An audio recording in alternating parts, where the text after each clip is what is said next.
We had ourselves draws and drama in Serie A. Real Madrid dropping points again in La Liga. Leverkusen proved that they're the only competition Bayern have in the Bundesliga, and we look ahead to the Champions League round of 16. All this and more on this episode 49 of the No Business Soccer Podcast. News, kick us off. Let's dig in.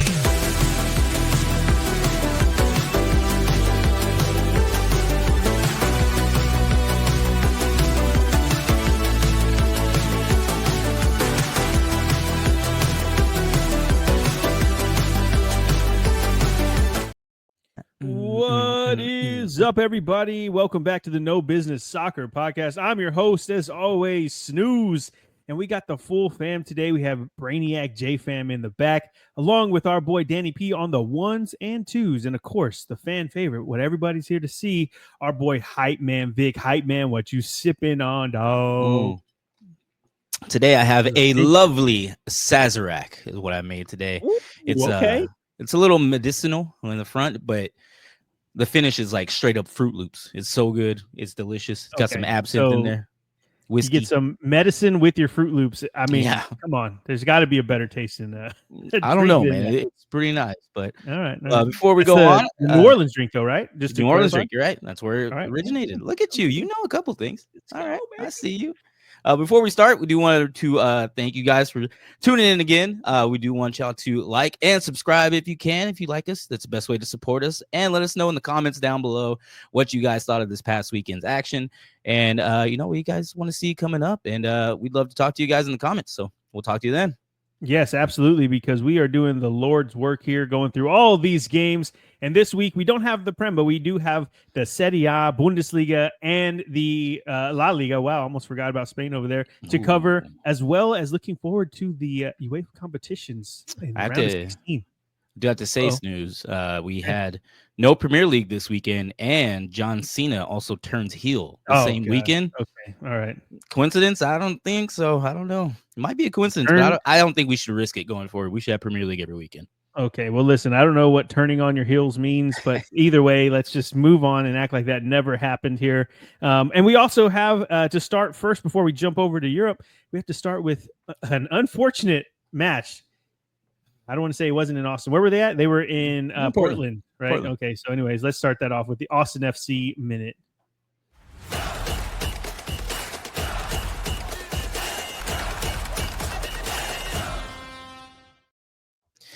Yes. It was kind of an unfortunate match. It was, first off, it was late. It was 9:30. I think you were asleep, Snooze. I don't even know if you made it to that. I actually stayed up for this one. I did stay up for it, and I was very sad that I stayed up for it.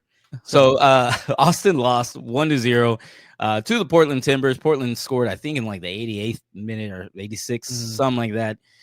Really late in the game on a miscommunication. Brad Stuber kind of just lets a free kick go directly in the net. We had nobody on the post, just kind of bounced in, no header, nothing. And they scored pretty late, got the dub. We were unable to come back, but some keynotes were Mirto Zuni got 30 minutes of action. Yes, he did. He got in there, looked pretty solid. There's still a lot of meshing that needs to happen between him and Vasquez and Obrion and everybody else, and everybody in the midfield. And so there's a lot of work to do, but it looked kind of promising for a little bit. And we got some stuff to work on, but we will hopefully get all that done and have a dub back at Q2 Stadium this Saturday coming up against the Colorado Rapids, 7:30 p.m. Central. I'm looking forward. Let's move past that one.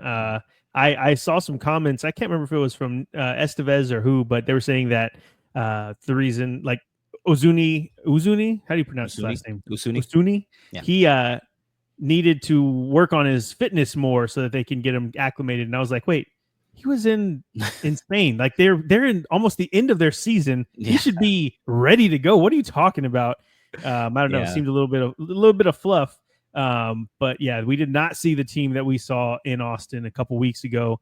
It actually looked like both teams were just kind of being like timid almost. They didn't want to make the mistake first.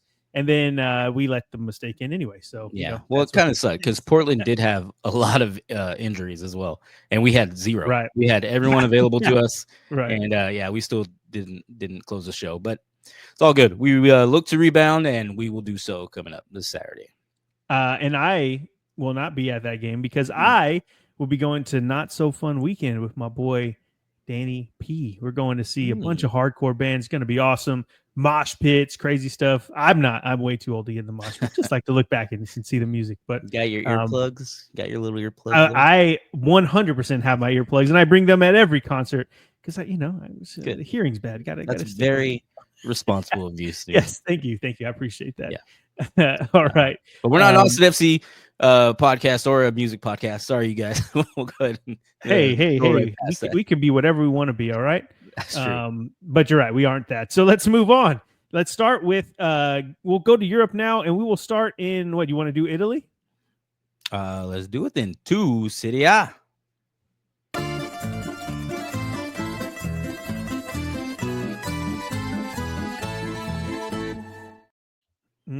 Yes, sir. There was some of the countries that we're going to be in today. They were pretty rainy and nasty, and there were a couple matches here, but there were some really sunny, really like nice weather looking matches that I was watching in the Serie A this weekend. And man, I just want to be there. FOMO, if you will. Okay. Well, let's get things kicked off with Friday. We had Fiorentina survive against the Milkmen to get a 1-0 win. It wasn't pretty for our Fiorentina, but they stopped their skid of 3 losses, and they did what they needed to do and got 3 points. That's only because Danilo Vega couldn't finish a chance at the end of the perfect counterattack in the 85th minute for Lecce. That was, they should have ended up 1-1, but, it is what it is. 1-0 for Fiorentina. Damn. Saturday, Atalanta didn't take advantage of the top of the table clash as they go 0-0 with Venezia of all teams. Retegui, Zappacosta, and Lookman all had clear chances inside the 6-yard box and just could not finish. Very unlucky. On any other day, it's a 3-0 win for ATL, but it didn't happen. Just didn't happen. 0-0 with Venezia. Inter stay on top of the Serie A table with a 1-1 draw with Napoli. More on this one here in a moment. Udinese get their 3rd Serie A win in a row with a 1-0 win over Parma, and now it's also 4 wins and 5 for Udinese, who are one of the top form teams in Serie A at the moment. Parma have now lost 4 or 5 and are on the brink of going back down, and hopefully not because they got some fly kits. We like them. On Sunday, Torino make it back-to-back Serie A wins with a 2-0 win over Monza. Monza are bottom of the table for a reason as they were dominated by Torino, who are hoping to finish out the season strong. Empoli and Genoa split the points in a 1-1 draw. Empoli were up a goal in the first half and felt like they could bring home all 3 points before their keeper failed to hold on to a bouncing, looping ball, whatever you want to call it, and basically dropped it in his own net. Vic, you hate to see it. You hate to see it. Tough times. An Orsolini brace is enough for Bologna to get all 3 points against Cagliari, and Cagliari played well in this one and went up a goal early, but they were just overmatched, now played by Bologna, who now have back-to-back wins and are creeping into those European spots, maybe? Let's see. We'll have to hear from Vic in just a moment. And my sleeper pick hits again as Roma get a 2-1 win over Como. Como actually looked like the better side in the first half and went a goal up, but Salamakis gets a deflected shot to go in for the leveler in the 61st minute, and then Como, who have a man sent off in the 63rd minute, they're just holding on after that, trying to survive. Dovbyk ends up getting the winner in the 76th, and Roma extend their unbeaten run in the league to 11 matches, while Como aren't really fighting to stay up anymore, but they're not really completely out of the woods yet, so got to get some results. Milan lose again in the Serie A, this time to Lazio 2-1, and this loss makes it 3 in a row for Milan as they continue to struggle for results in the league. Though our Lazio get the win, it was off the back of a 98th minute penalty, which was questionable in my opinion, and we'll talk about that here in just a moment. Monday, we had Juve getting a 2-0 win over Verona, and we finally get a goal from the Coop Miner's daughter. Everyone loves that nickname. We haven't been able to say it forever. And Juve make it 5 wins in 5, and they're flying up the table at the moment. They're looking a little dark horse-ish, if you will, for that Scudetto. Okay, well, Vic, before we go to you with the table, though, I wanted to discuss just briefly something that happened in the Milan and Lazio match. And I don't know, it's just bothering me. So obviously, we got the Lazio kid on. We're Lazio dudes here. That's our team right there. But in that match, there's a stoppage time penalty, like 95th minute. It ends up extending to the 98th minute. And there was only like 5 minutes at a time. So this is way overtime, and it's like the last kick of the game, essentially. But on that foul, on the penalty that was given, Isaacson is who it was. He gets the ball in the box and he tries to go around the keeper, and the ball shoots out. I mean, it's headed for the touchline. It's going out. He's not getting to that ball, but he does get touched and fouled by the keeper, and of course he goes down, and the penalty is awarded. But in my opinion, if he's not getting to the ball anyway, why change the outcome of the game whenever it wouldn't have mattered? Like if he fouls him or not, he's not getting to that ball, and it goes out of bounds, and it's just a goal kick. In the NFL, we have the rule where it's like, hey, it's too high of a pass. Like pass interference doesn't matter there, right? They wouldn't have caught it anyway. And it just seems like, yes, that is a lot of assuming as far as a rule can be applied. But like, dude, they changed the outcome for our team, which is fine, right? I'm not biased here. Like, I'll take it. But like, what do you think of that? If they're not getting to the ball anyway, but they do get fouled in the box, does that matter to you, or does the context matter? I don't know. I don't think it matters. No, I think it matters to me. You got to be somewhat in the play for a foul to be called for the most part. I know it's no way the same thing, but I used to referee like kids flag football games and stuff.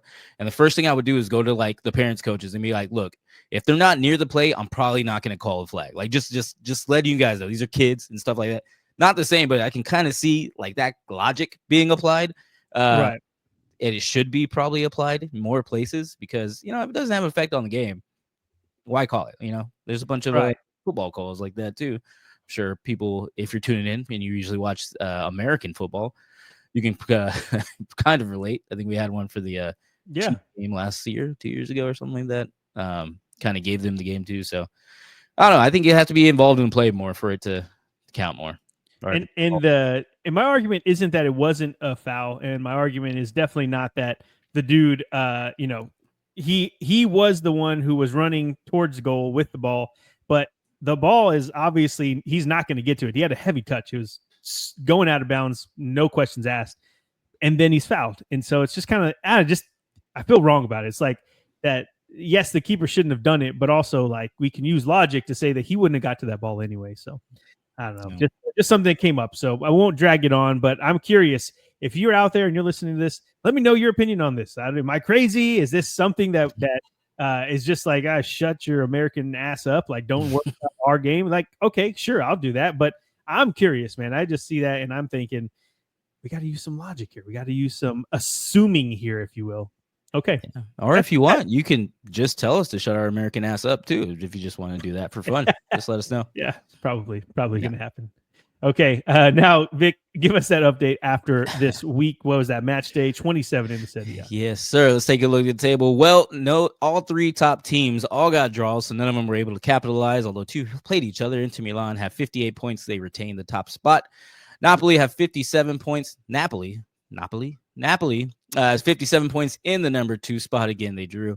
Atalanta, again, not able to take advantage of those two drawing. They have 55 points after the draw themselves. And then Juventus slowly creeping up a little bit more and more. We're starting to say their name a lot more. And, they're becoming. They're only 3 points behind Atalanta right now. 6 points behind number 1 Inter. And, we'll see as the season goes on. It's getting pretty close up there. And then tickling our top 4 is our Lazio as well. With their win, they are at 50 points, just 2 points behind Juventus. So, it's getting pretty interesting up top. And can't wait to see how the rest of the season plays out. But at the bottom, there's a little bit more certainty here. But Empoli are in the 18th spot. They have 22 points. They'd be the first team, the first losers. Who would be relegated if the season ended today. Venezia keep their badge and the relegation status. They are in the 19th spot with 18 points. They got another point this weekend with the draw. And then Monza, as you were talking about earlier, in the last spot, in the 20th spot with 14 points, holding up the rest of the table. Not looking good for them and taking a pretty big L this week as well. But like we said earlier, those top 3 spots, Atalanta not able to take advantage of the Inter and Napoli draw. Tell us a little bit more about that match. And, I want to see how you felt about it. Yeah, the overall, the match was pretty good. I actually enjoyed it a lot, but we almost got everything we wanted except for a winner, I guess. We can just say that. From the start of the match, though, these boys were going at it. It was physical play, crunching tackles, more of a scrappy game than a pretty one. But it all got started in the 21st minute when DeMarco's perfectly curled free kick sends Inter a goal up. And Napoli, they should have went into the half level because in the 34th minute, Raspadori sprints past the Inter defense and is played in perfectly. But as he rounds the keeper, he has a gaping hole. That sounds weird. He has a gaping goal, and the ball gets stuck under his feet, and he can't control it, and it shoots out of bounds. And, bam, he doesn't get that goal. I mean, he's like right there ready to get it too. Inter going to the half 1-0 up, but against the run of play, it really felt like Napoli were starting to be the better team. And in much of the second half as well, it felt like Napoli were going to get that done. And they do end up getting the leveler in the 86th minute thanks to Bournemouth's Danish loanee Philip Billing. And Naples went crazy. That place was going insane. After that, it felt like Inter were just trying to survive and praying for the final whistle. And it did come, and it ends 1-1 in Naples. But I think the craziest stat that I want to talk about was that Napoli had 63% possession and 19 shots with 4 on target, which is, I mean, I don't know if I've ever seen a Napoli match go like that. Compared to Inter, they had 37% possession, obviously, and only 6 shots and 1 on target. We're talking a massive difference between these teams. And I'm just not used to seeing Napoli do that, and specifically a Conte side outplay a top club anyway, that way. And it felt like Inter were they just went inside their shells a bit.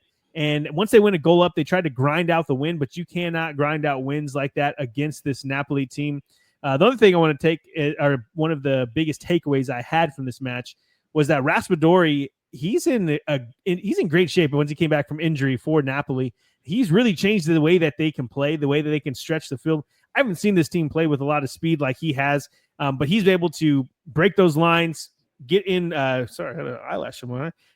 Get past the last defenders. And maybe he's just missing a little bit of that quality. At least he was on the day. But he's scored a couple since he's been back. And, yeah, I think Raspadori is going to be a name we're talking about in the future if he starts to stay healthy.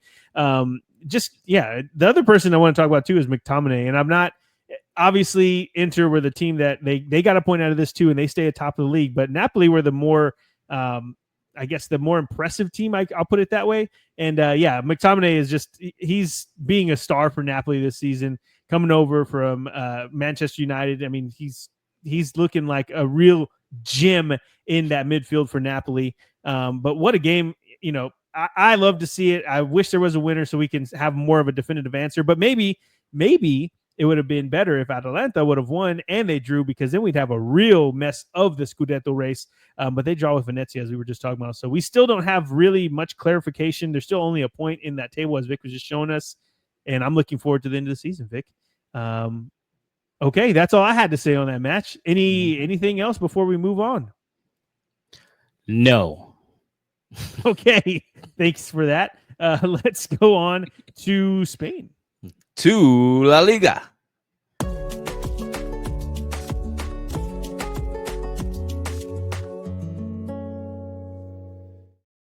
I just wanted to hear this music, so yeah, no, got nothing else to go.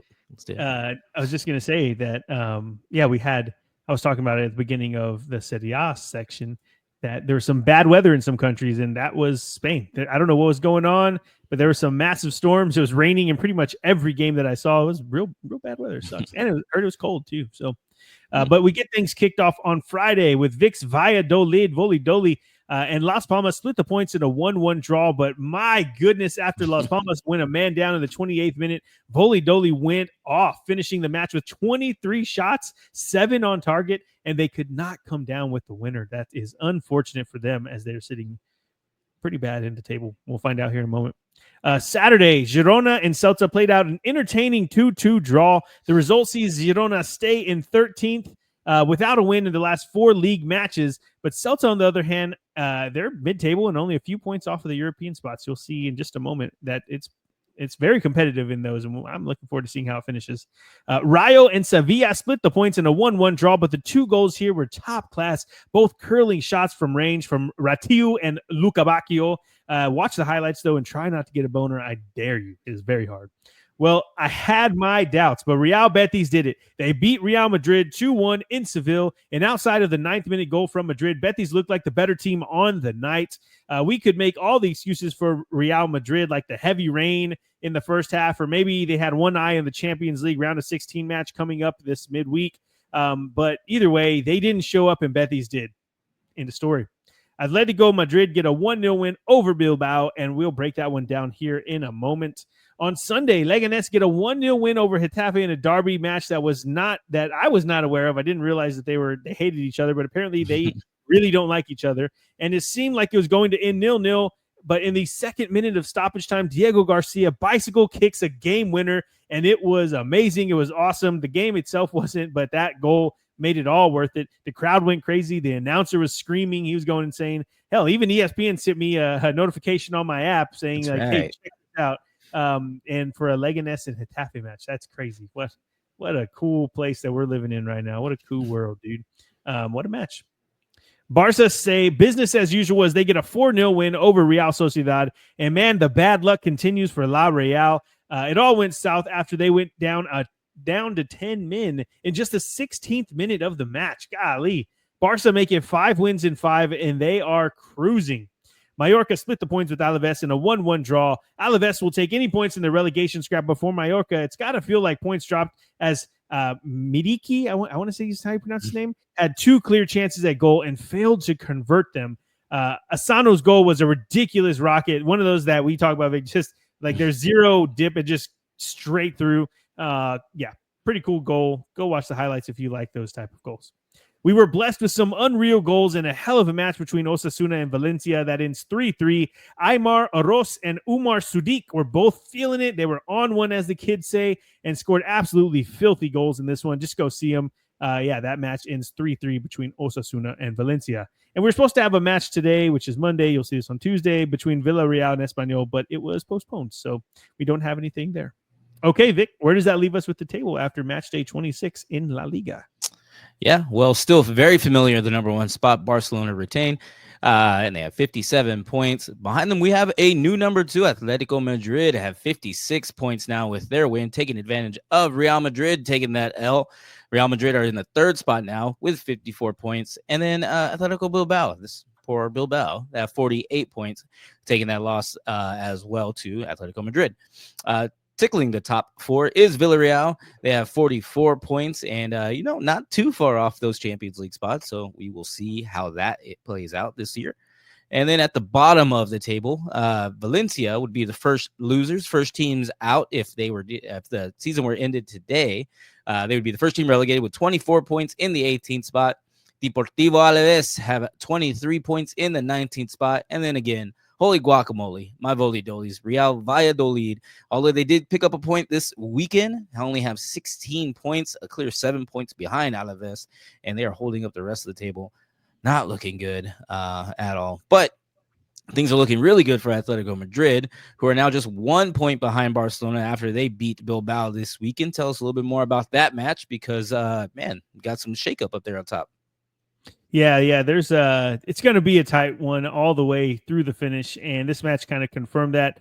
There's a couple other things that's confirmed too. Just want to say before I jump in, though, the way that you say Deportivo Alaves is just smooth. It's like fine wine.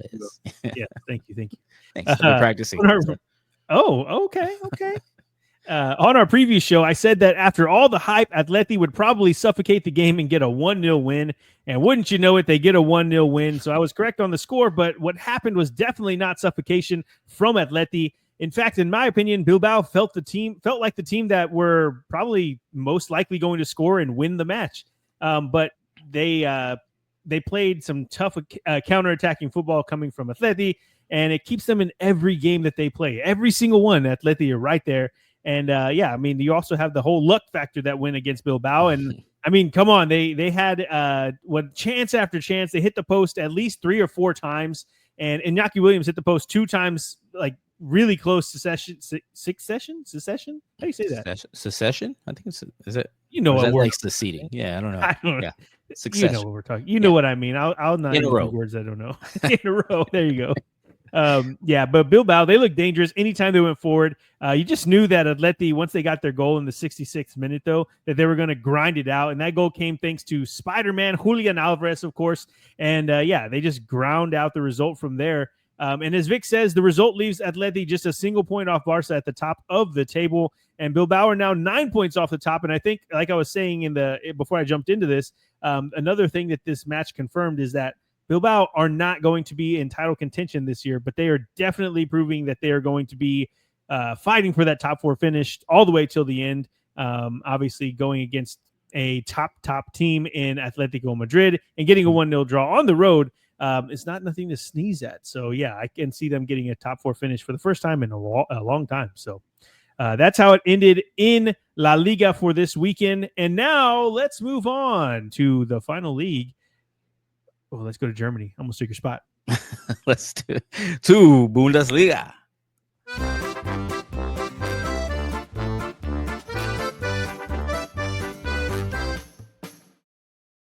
By the way, it's fine. You can do it. This is your podcast. No, absolutely not. Yeah. This is the people's podcast. Okay, we do this for everyone. All right. You got it. Yes, and we'll start with a Friday matchup between Bayern and Stuttgart. Bayern took advantage of some terrible defensive mistakes by Stuttgart in the 3-1 win. It should have ended 1-1, but there were two unforgivable mistakes that led to goals, and you can't give a team like Bayern some freebies. On Saturday, Wolfsburg get a 2-1 win over Werder Bremen as they inch closer to the European places. But for Bremen, that's now 4 Bundesliga defeats in a row, and they are tumbling down the table. Despite going down a goal in the first minute of the match, Mainz get a 2-1 win over Leipzig on the road, and this result was massive for Mainz as they were able to leapfrog Leipzig in the table, I think. Well, I don't want to confirm. Maybe it's changed, and Vic will tell me. But they are now real contenders for that top four spot.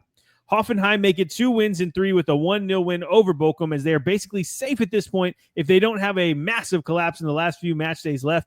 Bochum still hoping to push out of that playoff spot.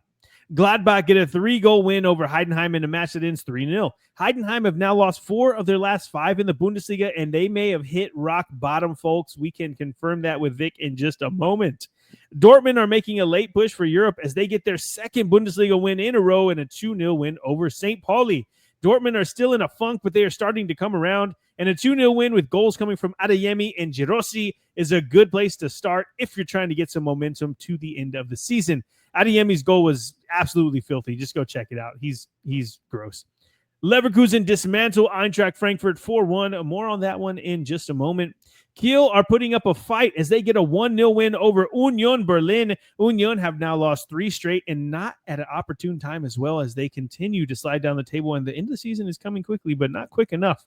Freiburg and Augsburg go 0-0, and it wasn't a great time for Freiburg to drop points as they could have really made a statement for their top 4 hopes. And with that said, Vic, let's jump over to that table and see where things lie after match day 24 in the Bundesliga. Yes, sir. Well, Bayern Munich are still dominating the Bundesliga. They have 61 points in the number 1 spot, a clear 8 points ahead of Bayer Leverkusen, never losing Leverkusen.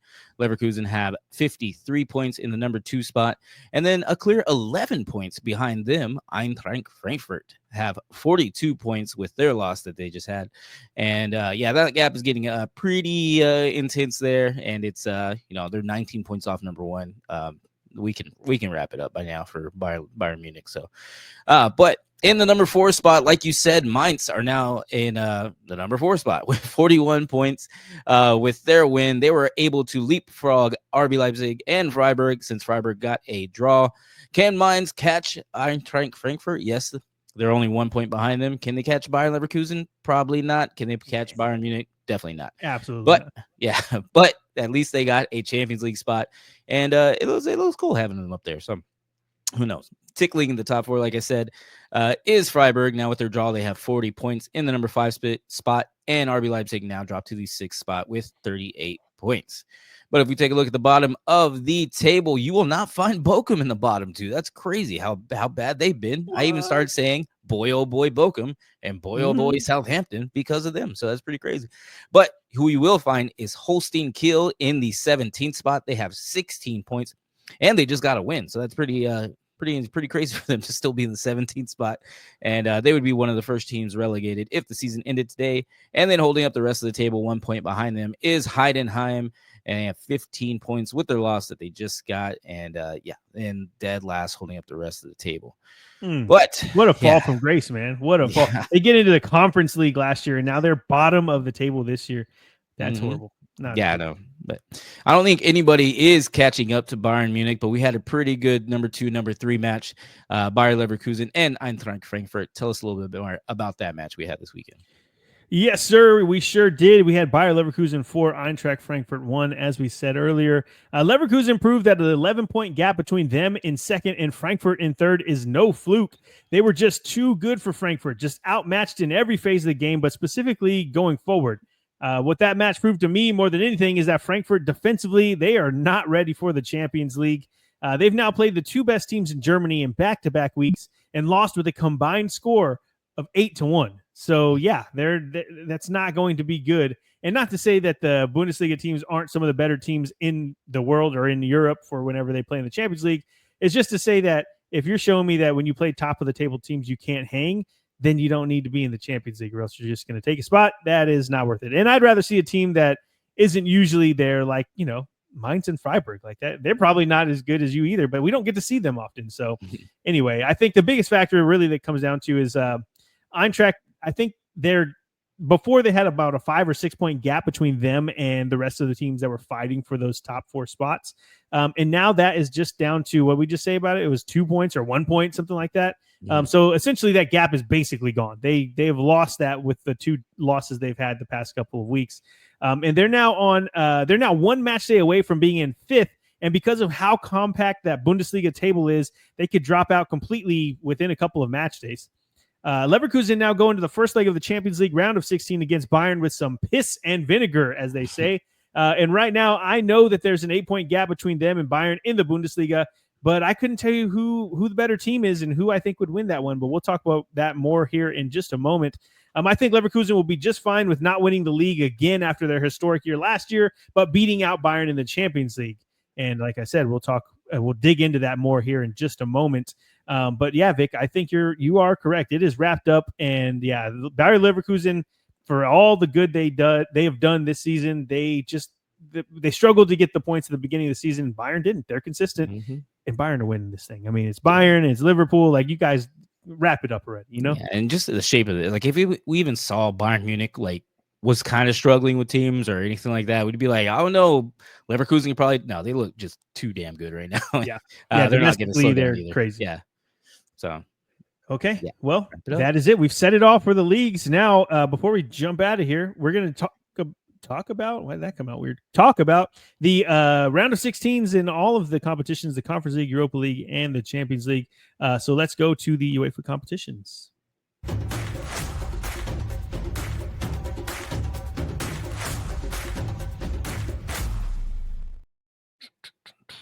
Yes, the round of 16. This is where it gets juicy. This is where we love to see the great matchups. And some of the bigger teams that we have, we'll start off in the Conference League. And there's a couple of matchups that we're going to be watching, specifically the teams that we know that will be fun to watch. We have our Fiorentina, obviously, going against, let's see if I can do this, Panathinaikos, the Greek team. And then we also have Real Betis versus Vitoria, who's a club that's in Portugal. And we have Chelsea and Copenhagen going head-to-head, which is probably the premier matchup of the stage. I'm looking around, because the rest of them, we don't really have a lot of teams that you probably heard of. But either way, it doesn't mean the matches won't be good. It just means that we don't know we're not going to talk about them until they kind of put their nose out there, was what I was going to say, but that's not right. So they kind of make a statement that we want to talk about. There, is that better? Yeah, that's good enough. Sure. Okay. But yeah, those matches will be this Thursday. And then now let's move on to the Europa League, where there's a few more names that we've heard of that we can talk about and have a little bit more rooting interest, I guess you'd say. Actually, there's about 4 matches in here that are super juicy. We have Real Sociedad versus Manchester United. Both teams in horrible form domestically. So I have no idea how that match is going to turn out. It's going to be sloppy and crazy, and it'll be fun to watch. We also have my Spurs versus AZ Alkmaar. And I think that from what I've heard and what I've read about Alkmaar, or AZ. I don't know. I don't know enough to which one they would say that. But either way, that there's a lot of injuries and these guys are kind of like hit or miss. So I don't know how it's going to turn out. Spurs are getting more and more people back. We're looking healthy, looking fun to watch. So we'll see. We also get Eintracht Frankfurt versus Ajax, which is going to be a hell of a match as well. Because for all of the domestic stuff that Eintracht Frankfurt we were just talking about them, they're still third in the Bundesliga. So they're a team that's really good. And they are one of the teams that's always pretty decent in these Europa or in the UEFA competitions in Europe. And Ajax, yeah, they're always good. And then the one that I'm probably most excited about outside of Spurs, obviously, is Roma versus Bilbao Athletic Club. That one's going to be awesome. Bilbao they've been on fire. Besides, before their loss to Atleti this weekend, they were just, I think it was 16 matches unbeaten is what I heard on the Spanish football podcast, and they were just flying. So, and then Roma, we know they're freaking under a 11 game unbeaten streak of their own under Claudio Ranieri. So two clubs coming in that are really good and really good form. That match is going to be awesome. It's at 2:00 on Thursday. Looking forward to that one. Okay. And then it's the big one, the main one, the big guns, the Champions League. And in the Champions League, we'll just run through the matches real quick, and then we'll break down a couple of them. We have Club Brugge, don't want to mess that one up, versus Aston Villa, Real Madrid, Atletico Madrid, PSV, Arsenal, Dortmund, Lille, Feyenoord, Inter, Bayern and Leverkusen, and Benfica, Barcelona, and then, of course, the match that Vic is going to be clenching his cheeks on, Liverpool versus PSG. And we'll start with that one because we're there. So how do you feel about this match? Because PSG, they have a track record of choking in the Champions League. Obviously, we all know that. But they have been on fire recently. So I was going to say, we're not in the best, I don't think we're in the best form right now. We've had a lot of time off, and we're a little bit shaky. PSG, their last games, I think, were pretty impressive. I forgot exactly what it was, but I don't know, man. It's going to be pretty tough. 10-0 or something like that. That's right. Yeah. Insane. So, I think they're on a high right now, and they're going to be coming in with a bunch of momentum. But we have 2 games to do this, and hopefully we do it right, and go on to the next round. That one's going to be awesome. I can't wait for that one. Obviously the Madrid derby is going to be really good.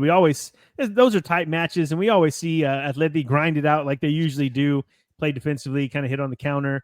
Real Madrid, they're so confusing, man. They're so good. They look fluid, and then they drop points in matches that we wouldn't expect. But maybe that was because they had their eye on the ball. They took their eye off the ball is what I was trying to say. A different ball. Complete opposite of what I just said. Yeah, there you go. On the wrong ball. That's what and so that one will be good. But then the match that I want to talk about, and I want to raise the question to all of our listeners and everybody that checks this out, because Bayern and Leverkusen are playing, and Bayern have wrapped up the Bundesliga. It's not even going to be close. But if Leverkusen pull this off and they knock out Bayern in the round of 16 of the Champions League, who's the better team in Germany? Who's the best team? Because on one hand, you would have to say Bayern, they won the German league. They won the Bundesliga. How can you say that they're not the best team? But if you're in the premier competition and you get knocked out by a fellow Bundesliga team, to me, it just seems like this is the more important one to tell you who the better team is. And I think for both coaches and everybody behind them as well at the clubs, if Bayern get knocked out in the round of 16 to Leverkusen but win the league, that's not a good look on them, Vic. What do you think? I don't know. It's going to be pretty tough, too. That's kind of hard to say. We were talking about a little bit earlier before we started rolling. And, you're going to have bragging rights in one, and then, going to be the other team's going to have bragging rights for the other league. So who knows, man? We're going to see if Leverkusen can do it. I think it's going to definitely help them out for getting, for Bayern dog walking the rest of the Bundesliga. But, we'll see. It's going to be pretty interesting watching these 2 games unfold. And, it's fun. Fun stuff. It's kind of like, you think about it, there's a lot of factors here, because if Leverkusen beat Bayern, but then they get knocked out in the next round, I don't think that, it's not like they won the Champions League, right? They just happened to knock out the team that's going to win the Bundesliga. And so, really it comes down to I think Leverkusen, they put all their eggs in this basket. They've given away points in the league for making it far in the Champions League. And I think that's what Xabi Alonso is trying to test himself doing, is making it further in this competition. He already won it. They never won the league. They won it last year. Like, what does he need to prove? He's done it already, right? I mean, win it twice, sure. But beating Bayern in the round of 16 of the Champions League, now that is historic. I mean, that's crazy. That's legendary shit for him if he wasn't already there. And yeah, man, it's just crazy. Because Bayern, you have to think like Vincent Kompany, was the main goal for him to win the Bundesliga because he's done that. So, I mean, what'd you say last time for Liverpool? Like, it's just a matter of time, or time is the only reason that we have to wait, or whatever you said. I said time is the only thing separating Liverpool and the title. There you go. And just insert Bayern there. And that's the same thing. So, I don't know, man. There's a lot of storylines around this match. And there's a lot of good matchups in this round of 16, but I don't think that there's one bigger than Bayern versus Leverkusen. And yeah, if you have a take on this, let us know. Please tell us down in the comments, respond to us. Let us know what you think. Does the round of 16 in the Champions League, if Leverkusen wins, does that equal a better team than Bayern if they win the Bundesliga? I don't know. You tell us. Let's hear it. Put it in the comments below. Okay. And of course, there's the other matches going on as well. Aston Villa, I don't know. Club Brugge, they got through, and you wouldn't expect them to get past Aston Villa, but Villa have been in a slump lately. So, man, Dortmund have no idea. They're horrible. Then they're good. Then they're playing Lille, who are also, they had a great run in the Champions League. So yeah, Arsenal, PSV. I think Arsenal have enough to get it done. PSV, I think they get in, but I don't feel like they're one of the teams that's going to go on.